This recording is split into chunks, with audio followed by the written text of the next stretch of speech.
Hi TYB, this is the book of Amos.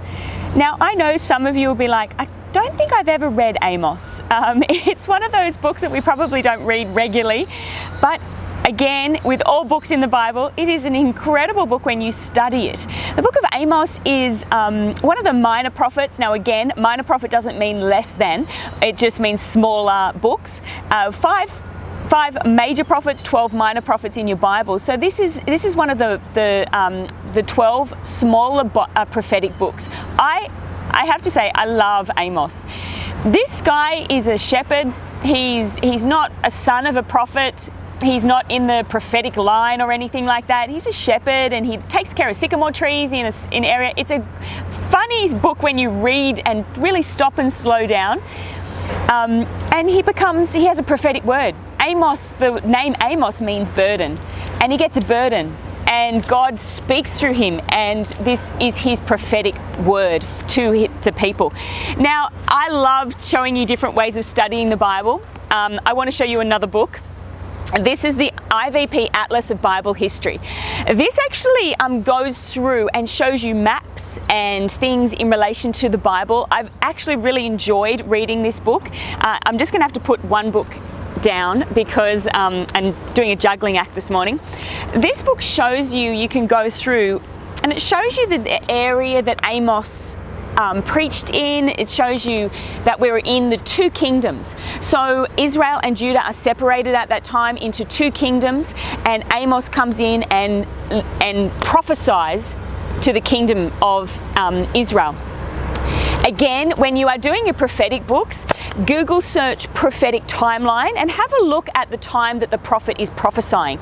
It's great to know what's happening at that time. I'm going to explain a little bit of what's happening with Amos while he is prophesying. Now again, Amos means burden. God gave him a burden, and you're going to hear the language of legal lawsuit style language in Amos.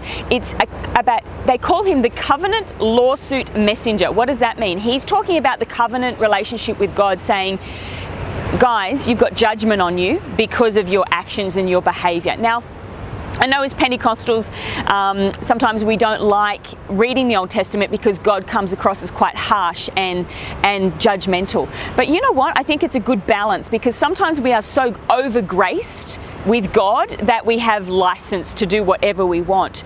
But when you read, He's the same yesterday, today and forever. He doesn't change.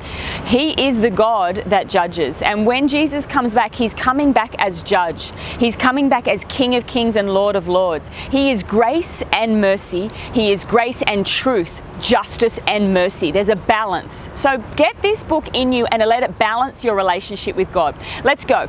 Okay, so in Amos 1:1, it talks about that we are in the time and what time we are in. So the words of Amos, one of the shepherds of Tekoa, the vision he saw concerning Israel 2 years before the earthquake, when Uzziah was king of Judah and Jeroboam, son of Joash, was king of Israel. So we've got two kingdoms. We're in the time of Israel where there's two kingdoms. We've got Uzziah on the throne in Judah, and we've got Jeroboam on the throne in Israel.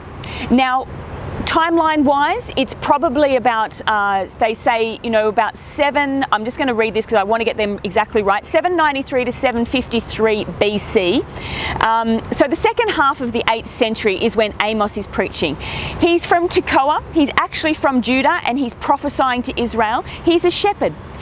You can see in 1:1 it says one of the shepherds. Then if you go over to 7:14, it says, Amos answered Amaziah, I was neither a prophet nor the son of a prophet, but I was a shepherd. And I also took care of sycamore fig trees. But the Lord took me from tending the flock and said to me, go prophesy.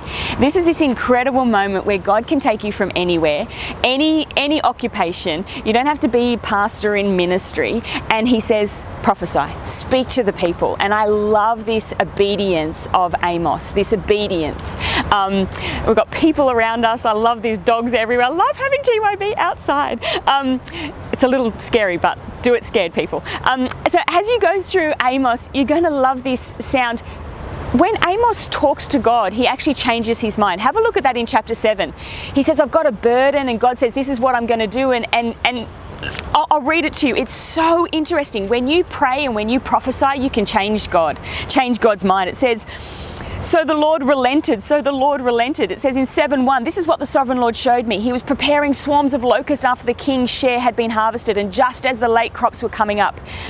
When they had stripped the land clean, I cried out, Sovereign Lord, forgive. How can Jacob survive? He's so small. So the Lord relented. So God gives him a vision and says, this is what I'm going to do. And he prays and says, God, no, please forgive. And God says, okay, I forgive. Our prayers are powerful in intercession. When God shows you a vision and of what's going to happen, pray and see God move. All right, I'm going through this. The prosperity, what's happening at that time? We know at the time of these two kings that there was prosperity in the land. So much so that they'd actually got the land back to the time of David and Solomon. So there's a lot of prosperity in Israel at this time. And they are very, very wealthy. And they have become not obnoxious, maybe obnoxious, arrogant in their wealth. And he talks to them very, very harshly, and he says, you have no idea of social justice. You are taking advantage of people. You are using people you're using your wealth for false benefits. And he's angry at them, and he's saying, you can't do this. You can't use your wealth for false benefits. You are the people of God, and you should use your wealth for blessing. He uses language like you cow. He calls their wives cows. Read this book, it's incredible. Okay, let me give you a quick understanding of the different people. What he does in Amos 1-2 is he talks about the different areas. Now we can read this and go, this is kind of boring. He's going through the different areas, but what he's doing is almost like a central cyclone before he talks to Israel direct. And he says this. He goes to, for the 3 sons of Damascus, even for 4, I will not relent, because she threshed Gilead. With sledges having iron teeth, I will send fire on the house of Hazael. Then he talks to Gaza. Then he talks to Edom. Then he talks to Ekron, to Tyre, to Edom again, to Ammon, and to Moab. He's talking to the nations around Israel. And then in 2:6, he says, but you, Israel. And he goes to the heart of the issue. You can see, if you Google search this on a map, that this Amos prophesies around. He kind of does a sporadic around the different areas, and then he focuses in on Israel. And it's a literary device to say, all of you are involved in this, but Israel, I'm talking to you. And it's this beautiful, throughout this book, you are going to get these literary devices, sarcasm. You're going to get this imagery of agricultural, because he's a shepherd. You're going to get all these different literary devices. He says, but it says here, but for 3 sins, no but for 4, which is a wisdom literature device to prophesy to the people. And he's saying this, he's saying God's heart is for the poor. God's heart is for the marginalized, and in your wealth you have become arrogant. Again, I say, we've got boats. Can you hear that horn? The beautiful Pinot ship is leaving. Again, I say, Pentecostals get uncomfortable with this idea of God's judgment, but it balances our Christianity.